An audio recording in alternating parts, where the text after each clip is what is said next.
If you're a listener of From the Mouths of Madness podcast, I can only assume that you're also a diehard fan of horror movies like myself. My name is Matt Balea, and I own a company called To Die For. We make custom horror-inspired designs for shirts and much more. From original to exclusive content, we can get you whatever it is your dark heart might desire. Check us out at www.todieforshop.com. That's the number 2, die, the number 4, shop.com. Enjoy the show. The views and opinions expressed on From the Mouths of Madness are that of the panel and not of the Geeks Under the Influence Network or their sponsors. Listeners, beware.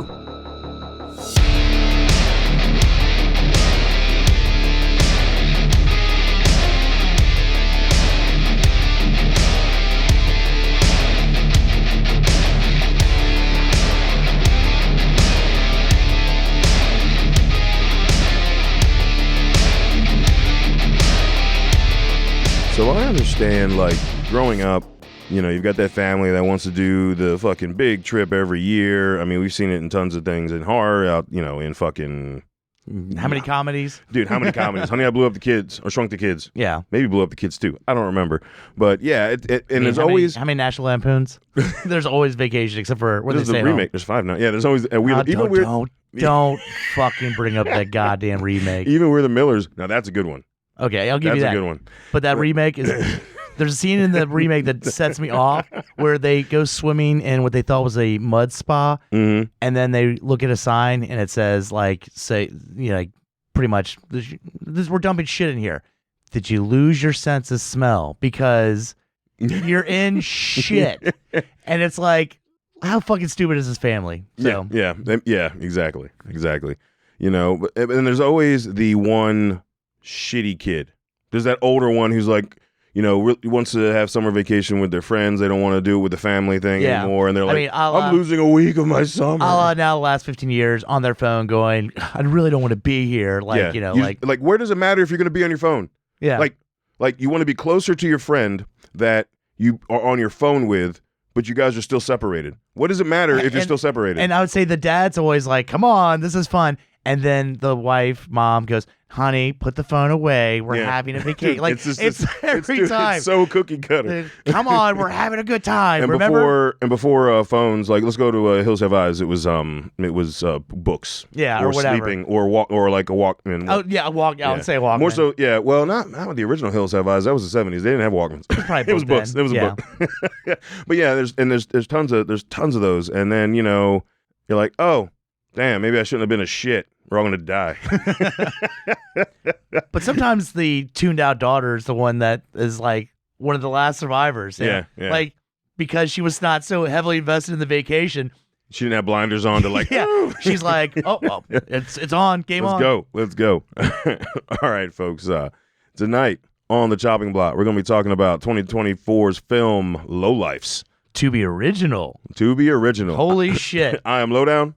F you honor. What's up, you hillbilly eating bitches? No shit, dude. All right, before we dig into this, please ask you to like, comment, rate, review, share, subscribe across all the socials, all the facey paces, all that stuff. Please, it would greatly help out the Madness boys. We appreciate it. Boom. Thank you. That was, because we got to talk about it because it happened so early. Like, all right, we were talking about the American Family, quote unquote, you know, vacation, because outside of the first like 15 seconds, which had an awesome, brutal intro, bam.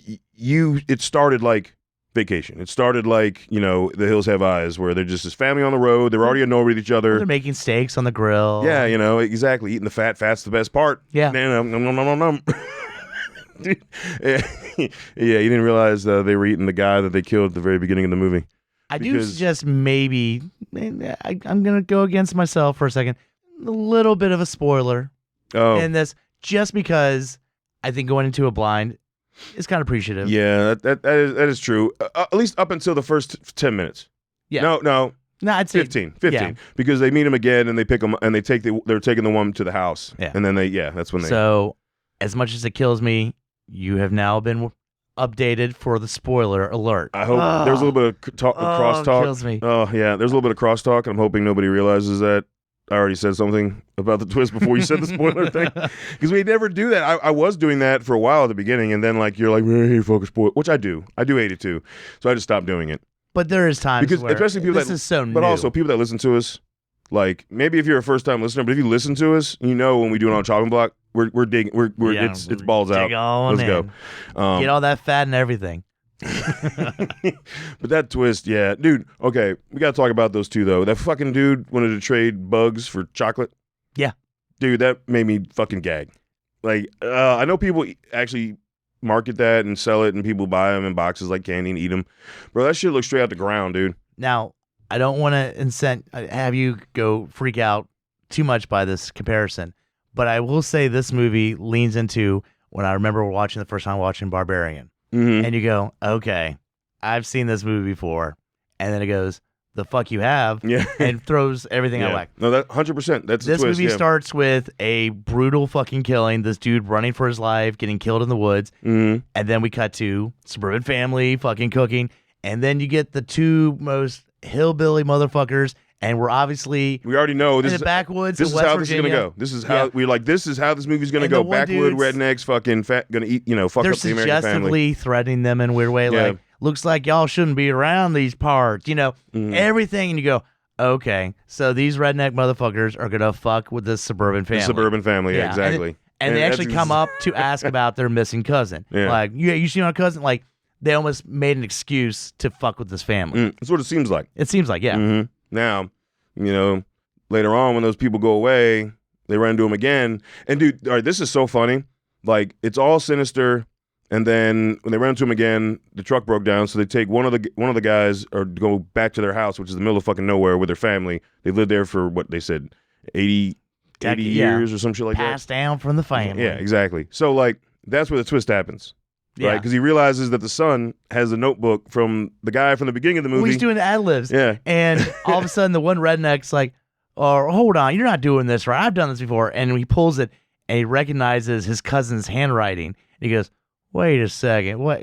And like, starts, and then you're like, Detective Redneck? Holy shit. Like, what the fuck? Hey, wait a second. This looks like, because he puts his heart backwards, like some shit like that. And the next you know, the fucking son just stabs the shit out of him.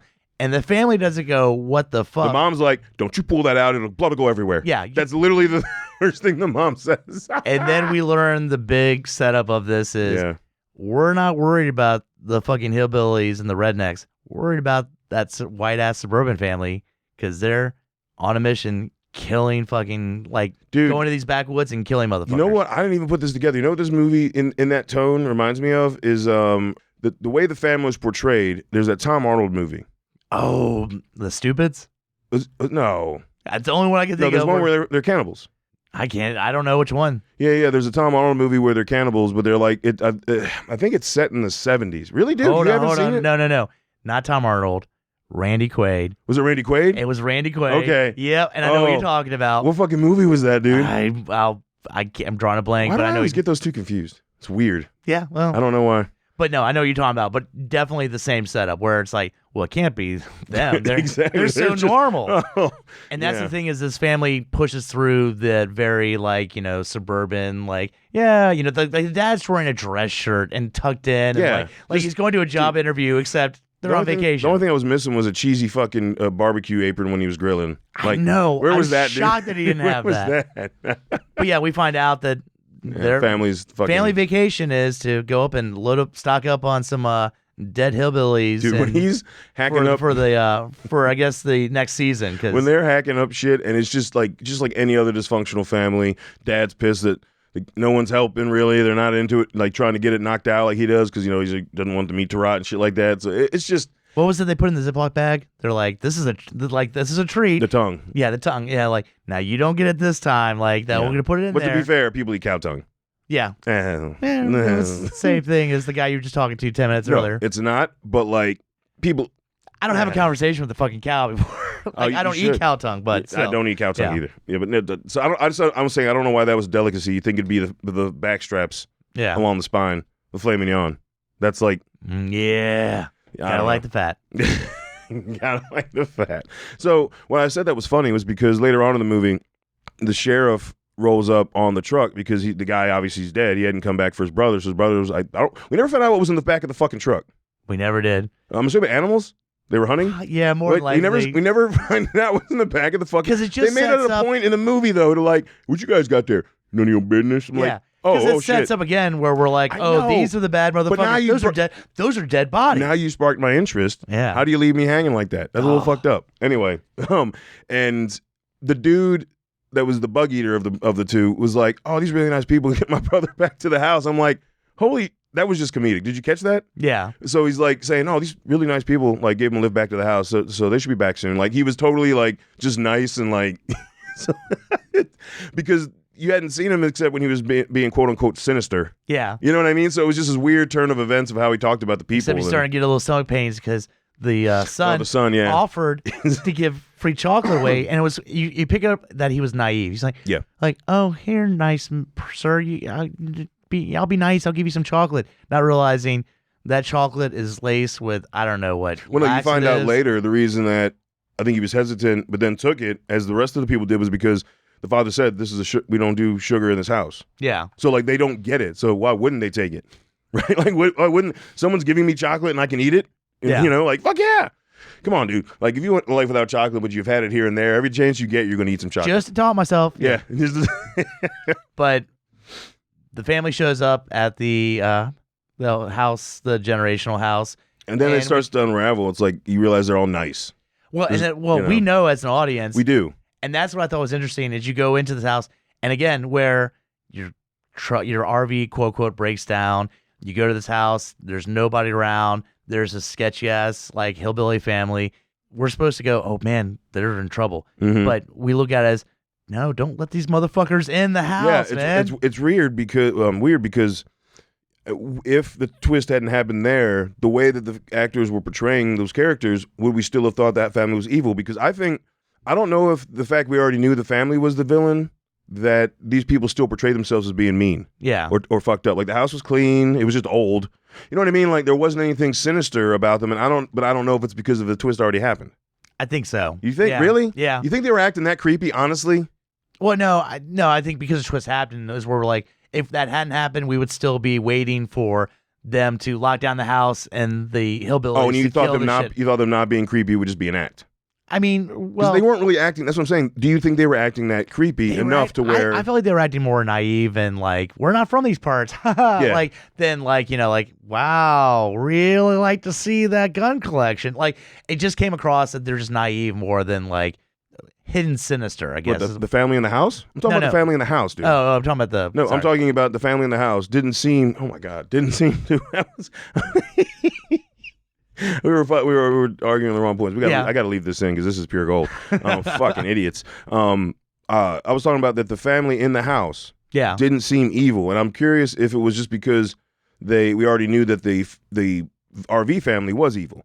I don't feel like the family would have came across creepy either way. No, I see what you're saying. The only person I would have said that would have come across as maybe a little sketchy is the big motherfucker that rolls in there. Yeah. Because he doesn't Yeah. say but like one or two words, the boyfriend of the one sister.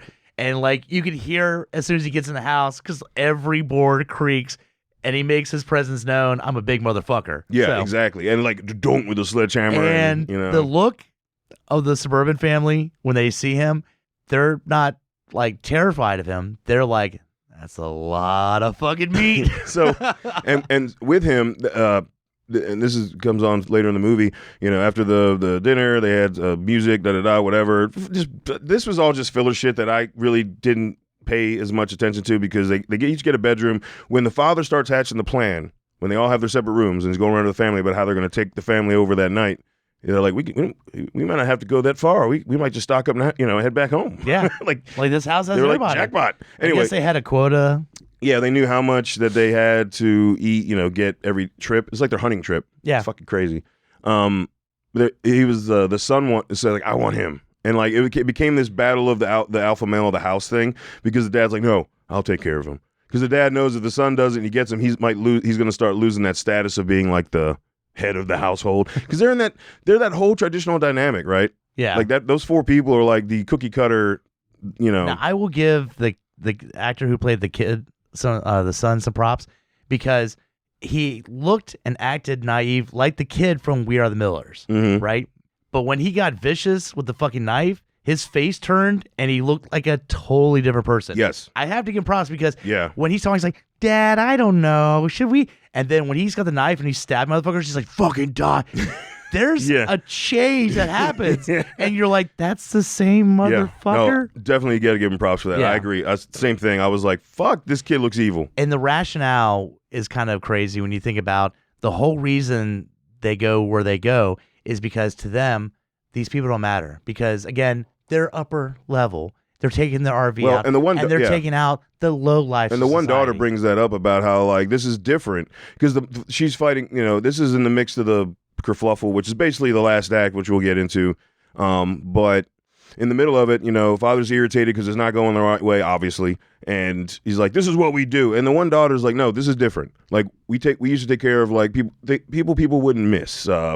People that don't have families, runaways, vagabonds, murderers, rapists, shit like that. Yeah. So these are a family like us. So that was a good point that they brought up in the movie where it's like, we're now doing it to people that are just like us. But it might also been the fact that there was a little bit of a connection between Oh, yeah. By the way, and I've never seen a horror movie sex scene take so long. I was just like, would you get to the fucking sex already so we can get to the killing? well, Holy shit. sort of sex scene because it's setting up where the one daughter, the hillbilly daughter, and the suburban daughter are staying in the same room, and we know kind of already the suburban. Yeah, we don't daughter, need to set up. I'm saying like they just made out and but they're it was making a out, botched but killing. she pulls that knife out, and because I don't think they're about to fuck. I think she was about to go, and we made out and stab you. Yeah, but Red Hillbilly pushes her off like no, and literally lands on her knife and like yeah. Oh, that sucks. Botched, and then she pulls it out and like then it was all fucked up after that. Yeah, that was fucking shit. But at this point, they've knocked out a few. They killed the dude killing the big dude. Yeah. Yeah. Do you want to go into the dude? She stabbed the shit out of that guy. Well, because big man it helped falls hard. that they gave the big man and his sister, her sister's fucking that chocolate. So they're a little bit fucked up and throwing up Dude, and that shitting saved all that over the place. shithead's life was him having to puke again. Yeah. Like that. Seriously. Dude, what the fuck? But they just stabbed the shit out of him. And I can't remember what he used to fucking kill the big guy at the end. No, he used a razor wire with handles Yeah. around the neck. Yeah. So I have to say I thought there were some decent kills. Dude, and they were practical. Like Yeah. I want to say there's some CG here and there, but like, dude, it was like as far as the effects, they were enjoyable just because they were all practical. Like out of the gate, like that blood squirt wasn't CG, which they could have done. Now they did do a couple that were later in the movie, but dude, everyone's doing that shit. Yeah, I know. Everybody, even people that are practical effects lovers, just to get it, it's quick. They're like, all right, it's done. So, but the majority of the close-up death stuff is fucking brutal, especially one that I know Hunter is itching. Let's go. All right, let's fucking go. We take it out, and then we're getting down to the nitty-gritty. And at this point, you have your final girl, and she's actually good with the bow and arrow. She starts fucking motherfuckers up with arrows and shit like that. Stabs the dad, and then stabs him in his fucking eye. And you're like, oh shit. Dad takes the knife out. Eyes pretty much just kind of hanging there. He did it slow too. Yeah. It was slow. And he pulls the eye. I'm going to slowly. Yeah, come on. He's like, well, I guess I don't need this. Pops give it it to out. me. But you know what? God damn it. Everybody likes their own little flavor. Pops in that fucking eyeball and eats his own eye. And then when you say, he was like, oh, that's pretty good. Yeah. I bet yours tastes better. What the fuck, dude? No. Oh, and then the brother that was left at the truck finally started to walk home. Because like I was thinking about him, like I didn't forget about him, but I'm like, did I miss him getting killed? I'm like, oh, he pops up at the end, and he digs his thumb into the dad's. He eye fucks him with his thumb, dude. Yeah, yeah, he does. Dude. Oh, it's terrible. God damn it. Yeah, But- this movie was a giant fuck you to me because there wasn't really any bone breaking. It was a giant fuck you to me. I think there's one sort of one, but not enough that, yeah. But when you see the close up, it's just her finger bent like that. It's not really like a broken bone. Yeah, no, it's more on you. Yeah. It's a fuck me. God damn it, that was terrible. But what's interesting is that there's still morality with this family. And the daughter, again, leans towards the females, and that pops up right as, like, pretty much they're about to just kill the last two people in the family, the two sisters, and just walk away. And the daughter she brings it up, and the dad just freaks out. Like, I know we kill people and stuff, but no, you're not my daughter. Like, like, really, dude? That's a line you draw. And then, holy shit, the best fucking line happens where she's gonna rebel. Yeah. And she says, I would rather eat pussy than people. Yeah. What a fucking amazing line. The delivery was just like, I'd rather eat pussy than people. Yeah. Like, dude, it was amazing. Dude, I laughed my ass off. That shit was hysterical. And we get to pretty much dad gets taken out, mom gets taken out. What dad finally get to the face? The sledgehammer? Yep. Yeah. Sledgehammer to the face. But we get hillbilly final girl and suburban daughter. Oh, notable mentions of the other kills that we didn't at least bring them up. The mom got an arrow through the fucking throat because the sister went outside after the girl fell on her knife to get the first aid kit because you only keep your first aid kit in the fucking barn. What the fuck? Anyway, like, not in the house, but in the barn. Why not both? I mean, Why not both? They actually have a bathroom, so you gotta be proud of them for that, all right? But if shitter fucks up, it's fine. I'll There's take not care enough room to put for that in the. We got the mom, and that practical effect was pretty cool. Yeah. Arrow through the throat. That was sick. And then the dad got the fucking old man, grandpa, dad, uncle, whatever the fuck he is. Yeah. Got a hatchet. But dude, the way the dad did it was so like off, like nonchalant, because he went in there all sleek to fucking stab him, and then he saw and heard the son killing the big dude outside. So he stops, walks over to the window, is like, "Oh fuck, damn it!" He got pissed, and then the father wakes up and starts saying something. He just walks over like, "Funk," and then goes back because he's more concerned about the son. Yeah, he's like, "You shut up! I'm gonna kill you now." No, we look out the window. Sorry, that was hysterical. But So we get to final girl, final hillbilly versus final daughter, and they fucking go at it. And pretty much, suburban girl's walking out of the house. Hillbilly girl's about to be like, I'm gonna make this shit slow. I mean, she has like, what is it? A sledgehammer. Which, okay, I'm sorry, that was ridiculous. Like the girl was able to move. You can't make a sledgehammer thing slow with a long I think weapon. The purpose of it is to what you get to, where as cops are usually calling these things to check out the the troubled family. Right as she's about to fucking pull that bitch up and hit the fucking suburban daughter, pop. Yeah, cop shows up, right in the fucking shoots head. her right in the head. Yeah. Dude. Oh man. Oh, notable mention death there. Two other deaths we didn't mention were just the okay. And this death was bullshit. The son with the fucking rolling pin. Yeah. That's not how necks break. Yeah. That's not how. I'm sorry. I gotta point it out. That was a shitty death. They could have done something better with that. They had a stove. They gave him boiling water. But given the amount of deaths, I can take that. And, yeah. I'm just stating the facts that was a lazy kill. Yeah. Because and also the way they killed everyone else is believable. No, that happens. You're dead. This one was like, you're not breaking a neck like that with a rolling pin. That's not how that's happening, dude. But then the daughter and then the other daughter just got stabbed in the back. Yeah. Just got stabbed in the back. And then so now where you just have the officer on the scene, the one officer on the scene, and the suburban girl. Yep. And easy thing for her: take that motherfucker out, set the house on fire, and just drive away. Dude. Oh no, man. Yeah. And that's the very ending. Remember when they were tied up? They chopped off the thumb, and they were doing just like fucked up things. He started eating the thumb too. He started sucking on it. Yeah. Yeah. That the reference to another episode tastes like ladyfingers. Aha. Yeah, that was yeah, but I mean, like outside of what we talked about, it did have its pacing issues, I feel like. See, I didn't feel for like the middle. Like no, when it goes into they start killing, it was fine, but there was that gap where there was like that 10 minutes, 15 minutes where it's like you didn't need that much time to set it up. See, it was like I think it was an hour 45 or 50, but yeah, it could have been a solid hour and a half. Solid hour and a half. This one didn't bother me as much, and I don't know if it's maybe just the anticipation because, like, again, we as an audience, we know. Oh yeah. So I guess for me, it didn't really affect me at all with that character, quote unquote, character building. I thought they gave enough suspense building with the dinner, the after dinner stuff because they played games, sang, and all that shit, and then given their own bedrooms and everyone settling in. I think that was plenty of suspense, especially for how the movie started out. Because they were quick with the turn, dude. Like I said, 15 minutes in the movie, you already know what's going on. Like you've already had some serious shit happen like twice, right? And and then you realize things about the other 10 minutes with like that's what the steaks they were cooking, shit like that. So I'm just saying like that 15 minutes could have been cut off of it to make it perfect. I'm not saying it makes it bad. My last counter argument would just be that 15 minutes does bring up like the hillbilly daughter playing the piano, and you see kind of cracks in the suburban family where it's like, oh, well, my daughter took piano lessons, but she didn't really, she didn't stay with it. So I feel like, because up to that point, we don't really see any cracks in the family. We learn later on, that dad has a problem, that if she were to like girls, that'd be it. Yeah. So I feel that's fair enough, because that did set up the whole conversation in the end. The fact that when he found out that his daughter was a lesbian, he was like, yeah, fuck it. So I feel like you need that a little bit to show cracks in that, because they're not a unified unit. Fair enough. That you know what? I'd take that. Okay. I did not look at it like that at all. All right. Okay. Fucking look at that. So, all right, folks, that's it for us talking about this film. We will be right back.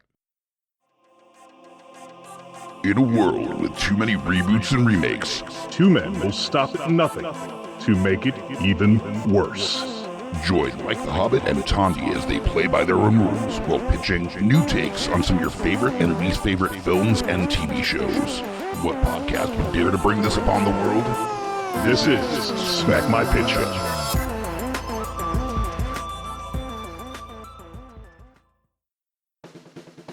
My name is Amy Bogard. And I'm Mike the Hobbit. And we are the hosts of Deeply Upsetting, where we use our expertise to answer your most upsetting hypothetical quandaries, such as, what non-winged animal deserves wings? And what body part deserves a secret mouth? Which cryptid is the worst roommate? These questions and more that plague you will be answered on Deeply Upsetting, available anywhere you get your podcasts and at GUIPodcast.com.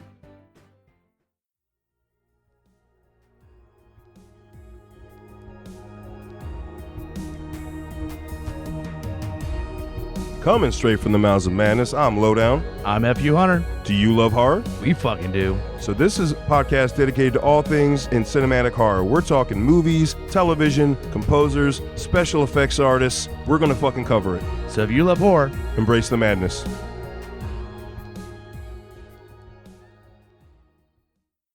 In a world of blockbuster movies, there's another dimension.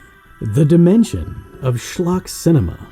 Join us at Beautiful Disasters on a journey into the fringe territory of B-movie abandon. We review the flicks that are forgotten or underappreciated to give them a proper place in the annals of celluloid history. I'm the Groots. FU Hunter. Your guides at Beautiful Disasters. Come along with us for a fun ride. May the schlock be with you. All right, every one of those shows you heard trailers for, you can find on JuiPodcast.com. And they're available anywhere you can get your podcast, but please go to JuiPodcast.com, because when you're there, you can go to our links page and go to our links to Public, where all the merch is for all the shows under the network, plus tons of fun, tangential shit, 50-some plus designs. Fuck yeah. We'd love to see you guys rocking and rolling some of this stuff. Tank top seasons, yeah. And stickers, magnets, fucking notebook, cups, mugs, there's tons of shit that, isn't not just clothing. Yeah. You can get tons of stuff. So if you buy any of that stuff, please picture, tag, across the socials, Madness, GUI Network, any of the shows you got, merch for. We'd appreciate it. Now, it survives the chopping block for me. It did with the initial thought I had of that wasted like 10 to 15 minutes. I already liked it. Now I like it even more because I did not think about that at all. Now add to it that, again, it's a Tubi original. Now, let's put it in perspective, folks. Last time we talked about a Tubi original was when we did the remake of Prom Night. Killer or Filler came out New Year's of 2022. Yeah. Fuck that movie. They love that movie so much they went in and greenlit it for a sequel. Remember, the sequel's been out. It came out like 3 weeks, like a year later, in like end of 23. And I don't know who the fuck I enjoy asked for that. I'll shit. say this: it passes for me. Yeah. I enjoy the shit out of it. Again, I fucking love Barbarian, and this movie does the same. Okay, horror fans, you know the trope. Here you go. Oh wait, no, we've turned that trope on its head. Yeah, 100%. And I really appreciate that. And then you can do that, but again, the kills are legit. I think as you go through the movie, it's not like we're basing we have one twist, and that's what the entire movie's on. Yeah, actually, it's well done. Agreed.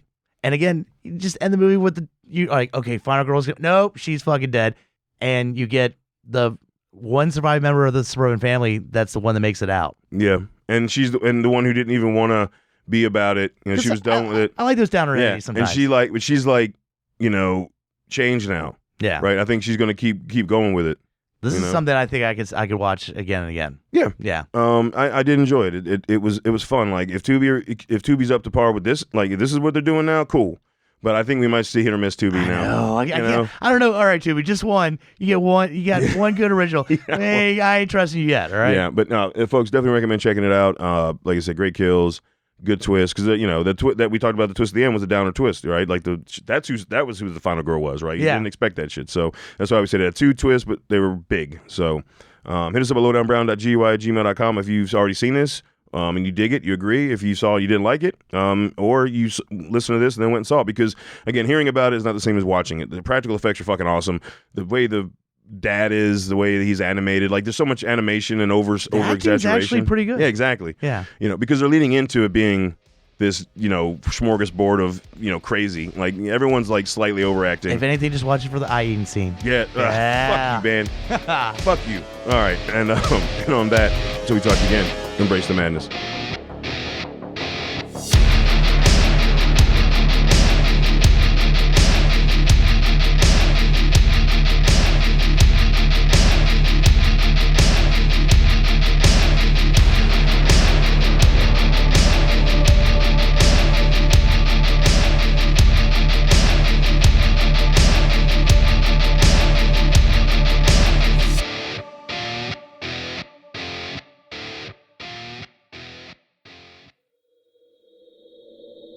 Join us at GUIPodcast.com.